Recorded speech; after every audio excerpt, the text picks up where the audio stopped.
Hello everyone, welcome back to my YouTube channel.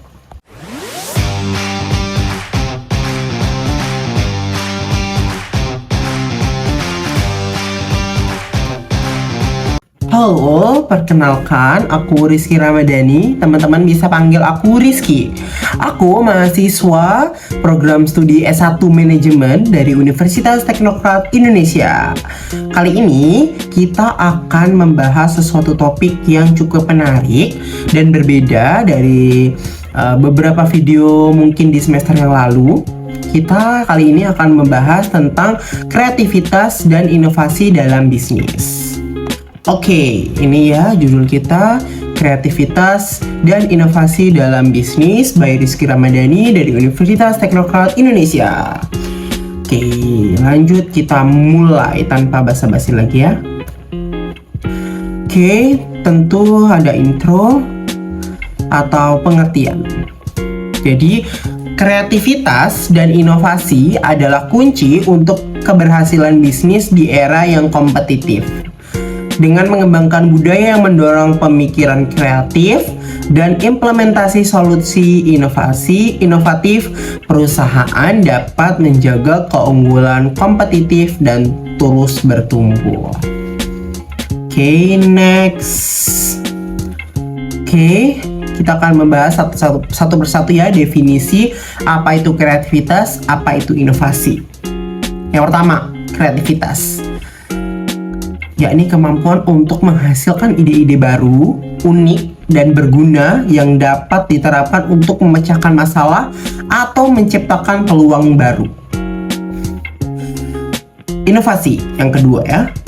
Jadi inovasi itu adalah proses mengubah ide kreatif menjadi solusi atau produk yang dapat diterapkan dan memberikan nilai tambah bagi pelanggan. Nah, kedua hal tersebut, kreativitas dan inovasi ini tentunya saling melengkapi teman-teman semua. Jadi kreativitas dan inovasi ini berjalan beriringan. Mereka beriringan. Di mana kreativitas memunculkan ide-ide, sementara inovasi ini mewujudkan menjadi realitas. Oke, lanjut next. Manfaat kreativitas dan inovasi bagi bisnis ya. Kita akan membahas suatu bisnis ya. Tentu kita akan membahas manfaatnya.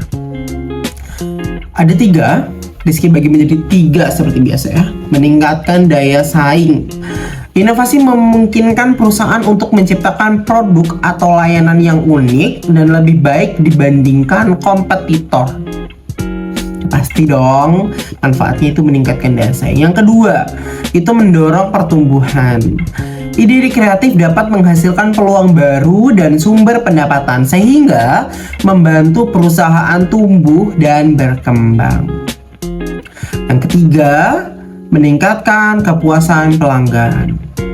Solusi inovatif dapat memenuhi kebutuhan pelanggan secara lebih baik, meningkatkan kepuasan dan loyalitas mereka. Oke, jadi itu dia ya. Kita ulangi sekali lagi. Manfaat kreativitas dan inovasi dalam bisnis itu ada 3. Yang pertama, meningkatkan daya saing. Yang kedua, mendorong pertumbuhan. Dan yang ketiga, meningkatkan kepuasan pelanggan. Next. Oke. Strategi mengembangkan budaya kreativitas di perusahaan. Lagi dan lagi Rizky bagi menjadi 3. Yakni yang pertama, komunikasi terbuka. Mendorong pertukaran ide dan umpan balik di seluruh organisasi, menciptakan lingkungan di mana karyawan itu merasa aman dan berinovasi. Ya. Yang kedua, pelatihan kreativitas. Menawarkan pelatihan dan lokakarya untuk mengembangkan keterampilan berpikir kreatif dan memecahkan masalah yang inovatif.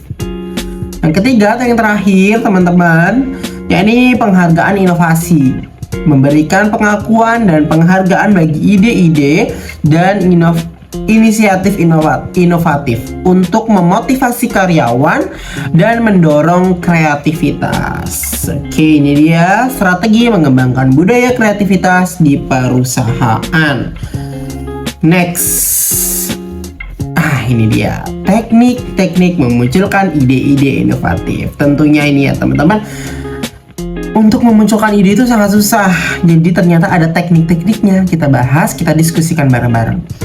Di sini Rizky bagi menjadi 4. Yang pertama, brainstorming. Yakni itu teknik yang mendorong generasi ide secara bebas dan kreatif dalam kelompok tanpa batasan atau kritik. Jadi dalam kelompok itu kita bebas berkreasi, terserah kita, nggak ada kritik-kritikan seperti itu. Itu namanya brainstorming. Yang kedua itu design thinking. Ya, ini design thinking ini mungkin sudah familiar ya teman-teman. Semuanya mungkin ada beberapa webinar sudah membahas tentang design thinking. Ini memang sangat terkenal. Yakni proses yang berpusat pada pengguna untuk memahami masalah, menciptakan solusi inovatif dan menguji secara iteratif. Oke, itu dia design thinking. Yang ketiga, benchmarking. Yakni mempelajari praktik terbaik dari perusahaan lain untuk menentukan inspirasi dan ide-ide baru yang dapat diadaptasi. Jadi kita amati dari yang lain, kita adaptasi dan kita kembangkan lagi gitu, supaya lebih baik. Itu bukan plagiat, karena kita melihat tempat lain itu sebagai inovasi, itu sebagai ide, dan kita kembangkan, bukan plagiat gitu. Dan yang terakhir, kolaborasi lintas fungsi. Yakni menggabungkan perspektif dan keahlian dari berbagai departemen untuk memunculkan solusi inovatif yang komprehensif. Jadi dia ya teman-teman, ada 4 teknik-teknik memunculkan ide-ide inovatif. Yang pertama brainstorming, yang kedua design thinking, yang ketiga benchmarking, yang keempat kolaborasi lintas fungsi. Next. Oke, studi kasus sukses implementasi kreativitas dan inovasi. Supaya teman-teman semakin paham apa yang kita diskusikan pada video kali ini, Rizky membagikan studi kasus. Ada 3 studi kasus. Studi kasus yang pertama, yakni perusahaan teknologi XYZ, ya Rizky samarkan ya. Yakni mereka itu mengembangkan pusat inovasi untuk mendorong pengembangan produk baru yang inovatif yang menghasilkan peningkatan penjualan sebesar 20% dalam 2 tahun. Wow, impresif, keren. Yang kedua, studi kasus perusahaan manufaktur ABC mengadopsi filosofi Lean Manufacturing dan memaksimalkan masukan karyawan yang menghasilkan peningkatan produktivitas sebesar 15% dalam 1 tahun. Ini lebih tinggi berarti ya. Yang kemarin kan 20% dalam, yang tadi 20% dalam 2 tahun, 15% dalam 1 tahun. Berarti kalau 2 tahun jadi 30%, lebih tinggi. Yang ketiga, studi kasus yang ketiga yakni Startup Creative DEV. Menciptakan budaya kerja yang fleksibel dan kolaboratif yang memungkinkan pengembangan fitur-fitur unik yang mendorong pertumbuhan pelanggan sebesar 30% dalam 18 bulan. Wow, keren sekali ya. Itu dia studi kasus yang kita bahas. Next.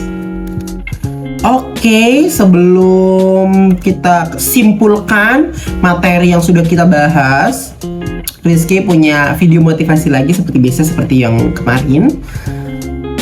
Silakan teman-teman untuk tonton videonya. Ini akibat jika kita mengabaikan inovasi dalam bisnis. Masa sih, bener nggak ya? Apakah inovasi selalu tentang menciptakan produk baru? Tentu tidak. Inovasi dapat juga berupa penggabungan dan pengembangan ide kreatif yang dapat memberikan dampak positif pada bisnis itu sendiri. Tidak selalu melulu tentang produk kok, namun dapat juga berupa layanan-layanan baru. Akibat jika kita mengabaikan inovasi, kita bisa kehilangan daya saing. Bisnis kita jadi tertinggal karena pesaing yang akan terus bergerak maju dengan ide-ide baru meninggalkan kita. Akibat lainnya adalah penurunan minat pelanggan. Nah, ini merupakan 2 hal signifikan akibat kita mengabaikan inovasi. Jadi, jangan sepelekan, karena ini tentu akan berdampak jangka panjang buat bisnis kita. Jangan lupa untuk bagikan pengalaman bisnis kalian di kolom komentar. Baik, itu dia video motivasi yang Rizky ambil dari platform lain. Semoga bagus dan bermanfaat ya teman-teman. Mari kita simpulkan apa yang sudah kita bahas dari tadi ya. Jadi kreativitas dan inovasi merupakan ini typo ya. Kreativitas dan inovasi merupakan kunci keberhasilan bisnis di era yang kompetitif. Dengan mengembangkan budaya yang mendukung pemikiran kreatif dan implementasi solusi inovatif, perusahaan dapat meningkatkan daya saing, mendorong pertumbuhan, dan memberikan manfaat bagi pelanggan. Oke, dia kesimpulannya. Rizky juga memberikan rekomendasi. Jadi rekomendasi utama adalah membudayakan keterbukaan, kolaborasi, dan pengakuan untuk mendorong kreativitas serta menerapkan teknik-teknik seperti brainstorming dan design thinking untuk memunculkan ide-ide inovatif. Oke, baik. Sampai situ saja diskusi kita pada kali ini. Jika teman-teman ada yang ingin ditanyakan, boleh banget komen di question box. Nanti insya Allah akan Rizky jawab sebisa mungkin. Oke, jangan lupa like video ini, subscribe channel ini, share ke teman-teman kalian. Semoga video ini bermanfaat untuk teman-teman semua. Terima kasih. The last I say, wassalamualaikum warahmatullahi wabarakatuh. Dadah.